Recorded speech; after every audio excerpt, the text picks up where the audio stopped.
Hello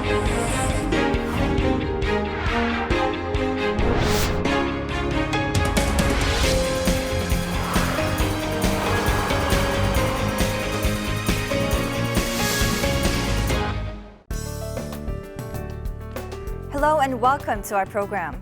The third Interkorean Summit of the year will be held in September in Pyongyang.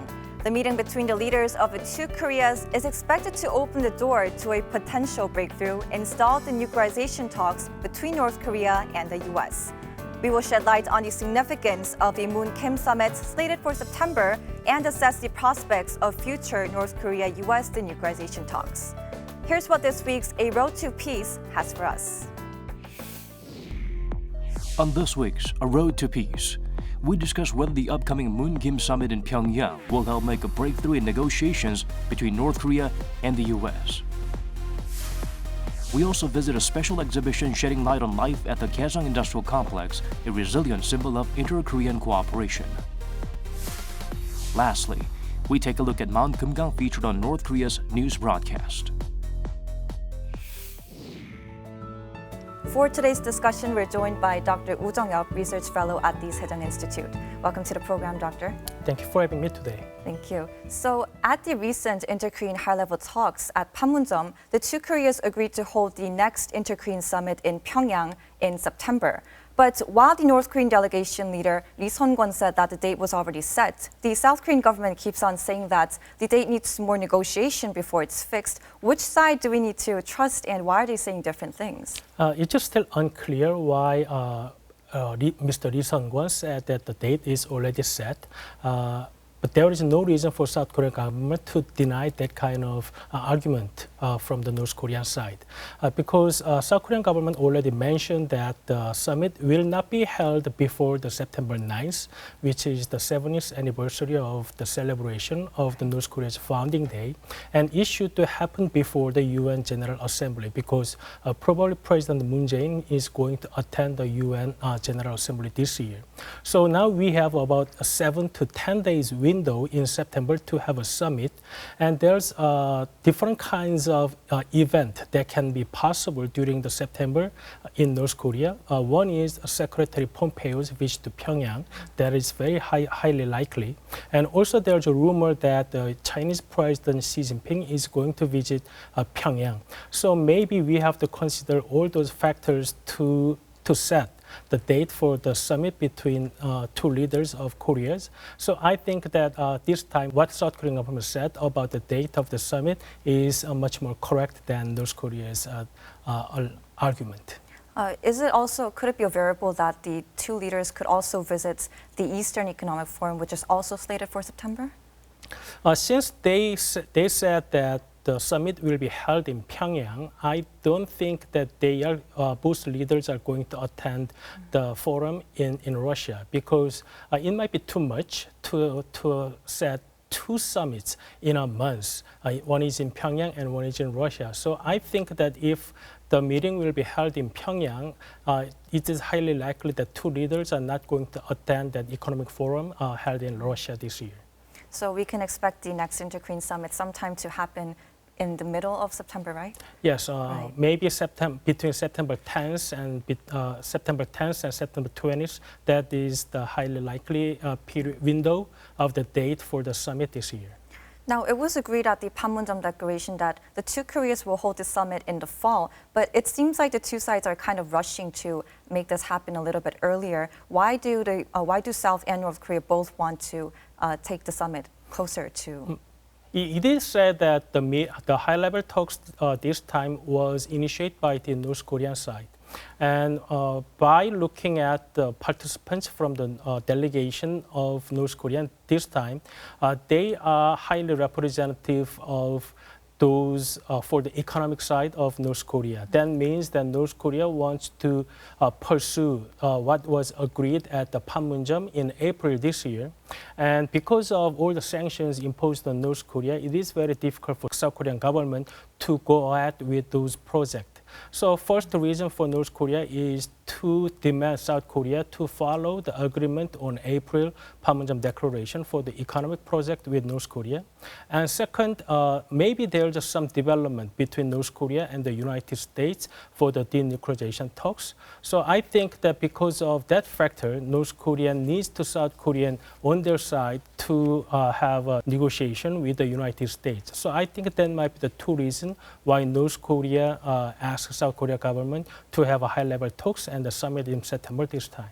We're discussing when exactly in September the Inter-Korean Summit will be held, but some also speculate that maybe, just maybe, the talks might not even happen because there are a lot of disagreements concerning denuclearization and the economic sanctions imposed on North Korea. What's your opinion on that? Mr. Lee Sung-won, at the beginning of the high-level talks a few days ago, said that if things are not going well as to their wishes, then there might be some obstacles for going ahead with the South Korean government. Right. That means that there might be some problems with the family reunion and all other regular businesses that was agreed on Panmunjom Declaration. But also it can mean that the summit can be cancelled in September. So they demand South Korean government to follow up with the agreements from the Panmunjom Declaration, which means that South Korean government should pursue the economic project with North Korea. And second, it is highly likely that Secretary Pompeo is going to visit Pyongyang to discuss once again for the nuclear weapons of North Korea. If that discussion does not go well, there might be a chance that North Korea denies that any discussions or negotiations with the United States or South Korea. If that's the case, all of us hope that it should not happen, but if that's the case, then North Korea might refuse to have a summit in September. So I think that it is less likely, but we still have a possibility that the summit in September can be cancelled. I see. Then when the summits happen, a lot of attention is now going to turn to South Korean President Moon Jae-in's role as a mediator. Do you think President Moon will be able to help North Korea and the United States find a common ground in these stalled denuclearization negotiations? The better term might be facilitator than the mediator this time because South Korea itself is also the important party in the discussion. We are not apart from the negotiation between North Korea and the United States. And United States insists that North Korea has to submit the declaration of the list of their nuclear programs, right, facilities, and weapons. And North Korea argues that the declaration to end the war should come first to discuss any other matters. So both countries have insisted their own positions so far, so that we cannot find the common ground yet.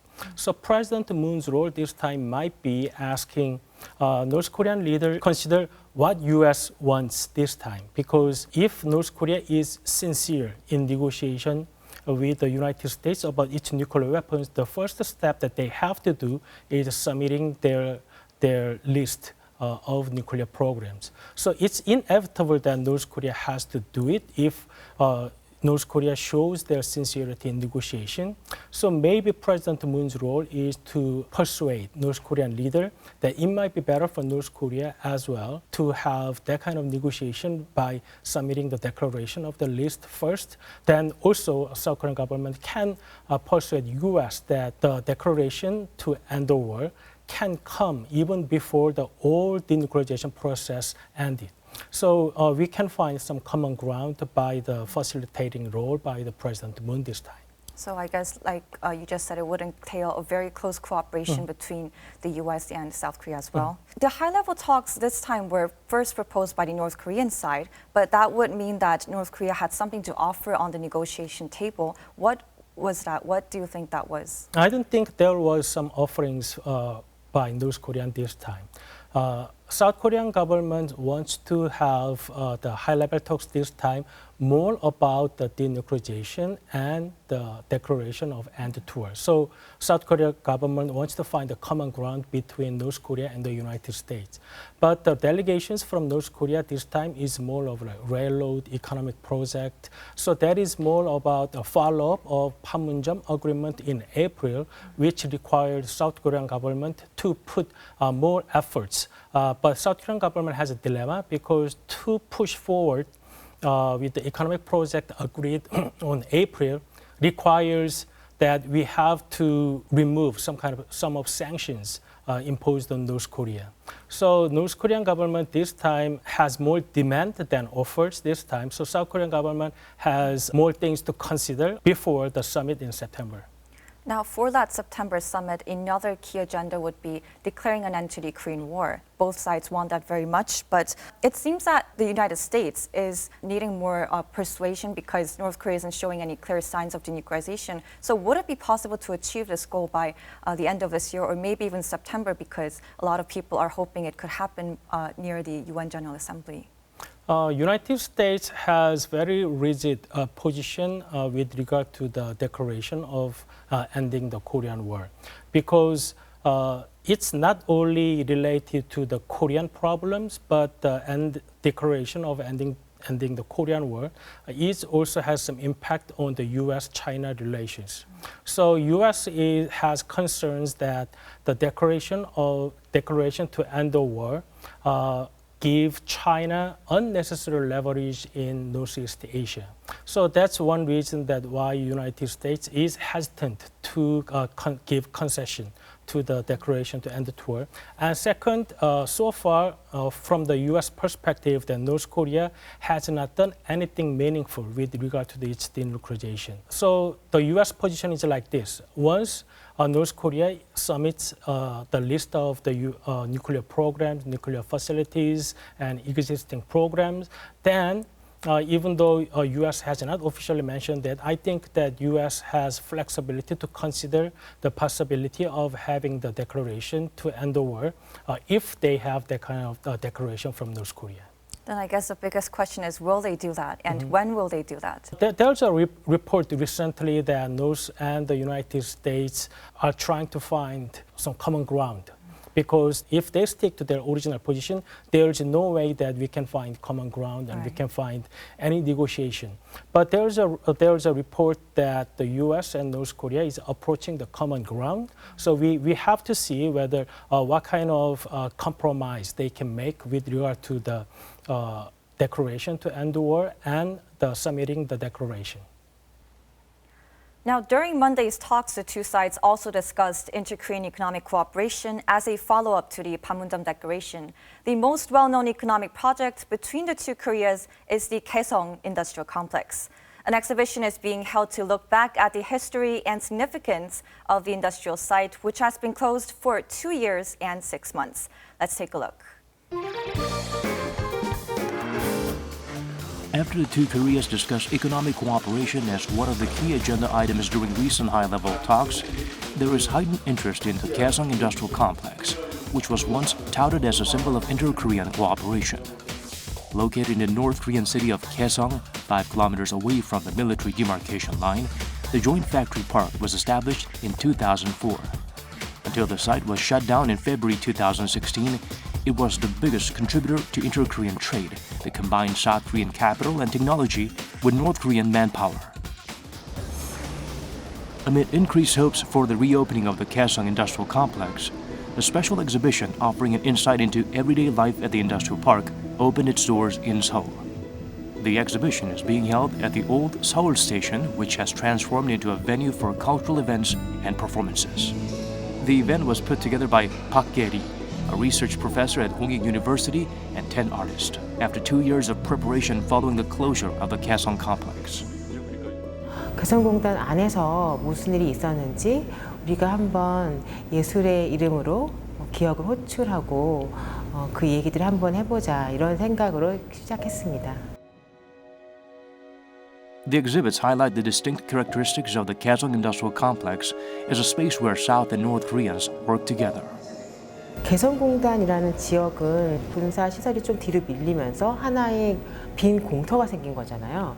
이 공터 안에 남과 북이 만나서 규칙을 정하고 거기에 따라서 건물도 만들어지고 물건도 만들어지고 하나하나 법칙을 만들고 생산물을 만들었던 곳이죠. 저희는 그 과정 모두가 실은 예술이라고 생각했습니다. The display includes dozens of sewing machines on tables, one of the most commonly found machines in the park, as well as different interpretations of production slogans, of which one reads, "South and North Korea joined forces to guarantee quality." Depicting what life was like in the park, the exhibition invites visitors to explore the past and future of the joint economic project. 향후에 이제 바로 통일은 가지 않겠지만 그런 서로 간의 신뢰를 쌓는 과정들을 앞으로 갈 때 조금 도움을 좀 받기 위해서 보러 왔습니다. 근데 굉장히 유익한 전시회였던 것 같아요. 다른 분들도 꼭 와서 좀 보시면은 좋을 것 같다는 생각이 들었습니다. The exhibition is just part of the efforts to raise public awareness about the industrial park, which remains closed despite ongoing rapprochement on the Korean peninsula. 다시 공단은 열려야 돼요. 그것이 평화를 열고 경제를 열고 통일문화 미래적 가치를 여는 곳이기 때문에. In a symposium held to discuss the significance of the Kaesong Park, Kim Jin-hyang, chairman of the Kaesong Industrial District Foundation, gave a keynote speech calling for urgent discussions on the resumption of operations at Kaesong. 비핵화, 종전선언, 평화협정에 중요한 핵심적인 가치들이 이미 많이 합의가 되었습니다. 그렇다면 이것에 대한 의미 부여를 하고 하나하나 차근차근 공단 재개, 정상화의 작업들을 준비해야 된다. 이렇게 지금 보고 있습니다. However, talks on reopening the facility are yet to begin, as the South Korean government made it clear restarting operations at Kaesong is contingent upon the lifting of the US-led UN sanctions on North Korea. 개성공단 입주 기업들, 200여 개의 기업은 정부의 어떠한 보상, 어떠한 지원보다도 가장 근본적인 보상과 지원의 형태가 개성공단 재개라고 합니다. 개성공단이 재개되어야만 이분들은 삶을 살아갈 수 있고 기업들을 영위할 수 있습니다. Meanwhile, last month, South Korean workers made a trip to the industrial park for the first time since the closure, as the two Koreas began renovating the park's facilities to set up a joint liaison office. Inter-Korean projects are also being discussed in other areas including railway and forestry. Many are calling for the reopening of the joint factory zone, stressing its symbolic importance. 단순한 경쟁력의 공간이 아닙니다. 분단 경제 속에서 남북의 고립 경제가 아니라 평화 경제, 즉 남북의 경협을 고도화시키면 구조적으로, 물리적으로 대부분 해소된다라는 명확한 인식들을 우리는 14년의 체험적인 실증적인 경험을 가지고 이야기할 수 있습니다. 이게 경제적 가치입니다. 개성공단과 비교할 수 있는 경제적 공단은 전 세계 어디에도 없다. 압도적인 경쟁력을 가진다. 이것이 진실입니다. We hope one day Kaesong Industrial Complex will once again bring South and North Korean workers together and restore its former glory as a resilient symbol of inter-Korean cooperation. Now, as we just saw from the clip, there's a lot of increased hope on the reopening of the Kaesong Industrial Complex. But Doctor, why is it so hard for the two sides to actually make that happen? So the first and the biggest reason for that is because of the sanctions now imposed on North Korea. So now there are a series of sanctions imposed by United Nations and the U.S. government last year, which includes the UN Resolution 2371, 2375, and 2397. All blocks any transfer of bulk cash, and it also blocks making and expanding the cooperation project with North Korea. So it is very difficult to reopen Kaesong under the current sanction regime imposed on North Korea. So as we recently observed that the North Korean coal import case that which is just about like $6 million worth, and Kaesong is much more in terms of U.S. money size. So I think that U.S. and the international community has very keen eye on the countries on violating the sanctions imposed on North Korea.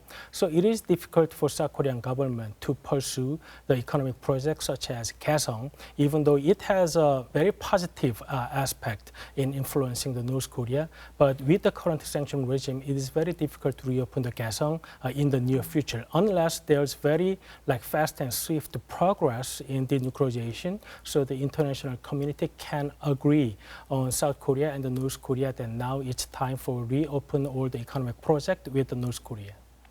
Now, from what we're seeing, there isn't much positive movement concerning the negotiations between Pyongyang and Washington. Then what are the prospects for the scaling down of economic sanctions? So there are a series of sanctions from the UN, and also United States made a lot of laws with regard to the North Korean economy. So I think that depends on what kind of negotiations can happen between North Korea and the United States. And I think the United States is ready to remove some kind of sanctions depending on the progress of the denuclearization. President Trump, after the Singapore summit, that once the nuclearization process began, it can be irreversible if there is like 20% progress. We don't know what 20% means, but that shows their attitude toward the sanctions and the denuclearization process. That means U.S. government is ready to discuss the possibility of removing sanctions depending on the progress of denuclearization. Once U.S. and the North Korea reaches the deal about denuclearization, I think there's a high possibility that U.S. is easing the sanctions by the progress of denuclearization. So I guess we can hope that the Kaesong Industrial Complex will reopen soon. I really hope, yes. And besides the Kaesong Industrial Complex, another major Indokorean project is the Mount Kumgang tour. The tours have been suspended for 10 years. How has the mountain scenery changed? Let's take a look at a clip from North Korea's KCTV. 다음은 우리나라의 금강산 지구가 세계 생물권 보호구로 등록된 것과 관련해서 국가과학원 생물다양성연구소 일꾼이 이야기해드리겠습니다. 이번에 진행된 유네스코 인간 및 생물권계의 국제조정리사의 제30차 회의에서는 우리나라 kumgang 지구를 세계의 생물권 보호구로 등록하였습니다. 일반적으로 보호구로 할 때 사람들이 경제활동이 금지되어 있는 것으로 인식되어 있는데 생물권 보호구로 가면 생물 다양성 보호와 자연자원의 이용이 다 같이 진행되는, 다시 말해서 보호와 사람의 활동이 결합된 보호구라고 볼 수 있습니다. 생물권 보호구는 세 개의 기능, 다시 말해서 보호의 기능, 개발의 기능, 논리적 기능을 만족시켜야 하는데, 이번에 설정된 금강산 생물권 보호구는 산림 생태계와 바다 윤환 생태계, 내수면 생태계와 농업 생태계를 비롯한 다양한 생태계들로 이루어져 있고 1200여 종의 식물과 200여 종의 척추동물들이 서식하고 있는 것으로 해서 보호의 기능을 충분히 갖추고 있습니다. 그리고 풍부한 관광자원과 수산자원, 우리나라의 오랜 역사를 보여주는 유적 유물들이 많은 곳으로 해서 개발의 기능과 논리적 기능을 다 갖추고 있습니다.